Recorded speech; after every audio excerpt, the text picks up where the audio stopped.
طب تعالَ بقى دلوقتي نشوف simulation للكلام ده، والاستنتاج اللي إحنا جبناه ده step by step بس بsimulation فيها actual data points فيها X values هابدأ اللي أنا أعوّض بيه الvalues بتاعة الheights اللي هي دايمًا في الexample اللي كنا بنستخدمه قبل كده في الhistograms وخلافه، وهابدأ اللي إحنا نشوف في الاستنتاج بالvalues المختلفة بتاعة الX من أول الexponential function لحد ما نوصل للfull normal distribution بكل الparameters بتاعته، وهنبُص كمان على حِتَت مختلفة فيه. فأنا لو بدأت دلوقتي اللي أنا أمشي بالX value على الe to the power of X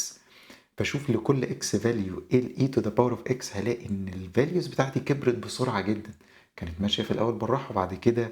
الexponential growth بتاعها عِلي أوي. والe to the power of minus x في الاستنتاج اللي جبناه لقينا إن هي بتبدأ إن هي تنزل أو تdecay بشكل rapid أوي، وبعد كده بتبدأ إن هي تمشي بالراحة بالشكل ده. بعد كده رُحنا استنتجنا e to the power of x squared اللي هي كان فيها الجزء الsymmetric وفي نفس الوقت e to the power of 0 بتدّيني 1 علشان كده أقل point في الcurve ده اللي هو الشكل الconvex ده هتلاقي إن هو بيكون 1. وبعد كده جبنا e to the power of minus x squared وبالتالي هتلاقي برضه في الجزء الsymmetric وبدأ يظهر معانا الشكل بتاع الbell curve. مسكنا الشكل بتاع الbell curve وبدأنا إن إحنا نحرّكه بالmu فقُلنا لو جمعت أنا كده أكني بامشي ناحية الشمال، فده مش الشكل اللي أنا عايزه، أنا عايزه intuitive أكتر، فإن أنا لمّا باحط جزء positive عايز أمشي ناحية اليمين، negative أمشي ناحية الشمال، وبالتالي وصلنا للشكل بتاع x minus mu. واتكلمنا عن الstandard deviation وقُلنا إن إحنا بنتكلم دلوقتي عن الspread وقُلنا إن أنا أقسم على السيجما علشان برضه يبقى intuitive فكل ما كبرت السيجما كل ما كبرت الspread بتاع الديتا، ولقينا إن الarea under the curve ما كانتش ب1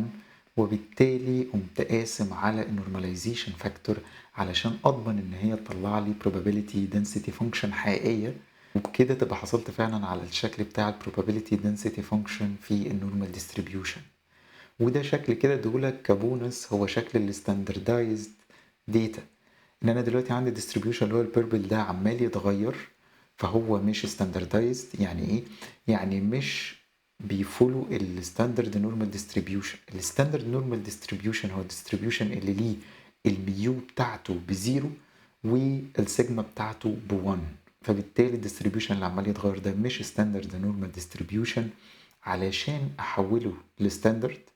أنا باطرح الmu وباقسم على سيجما. هنتكلم إن شاء الله عن الحتة بتاعة الstandardization دي قدّام، ولكن باورّيك برضه simulation ليها. كده يا رب إن شاء الله نكون فهمنا الnormal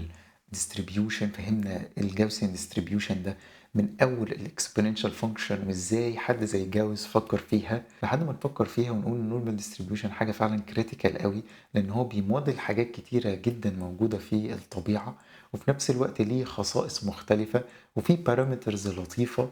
والبارامترز بتاعته حتى قليلة، انت بالميو والسيجما اللي عندك من الداتا تقدر اللي انت تعوض في الايكويشن فتبقى جبت probability density function او جبت الفت بتاع النورمال distribution على الداتا بتاعتك. شكرا جدا انك كملت الحلقة للآخر، اشوفك الحلقة الجاية. سلام.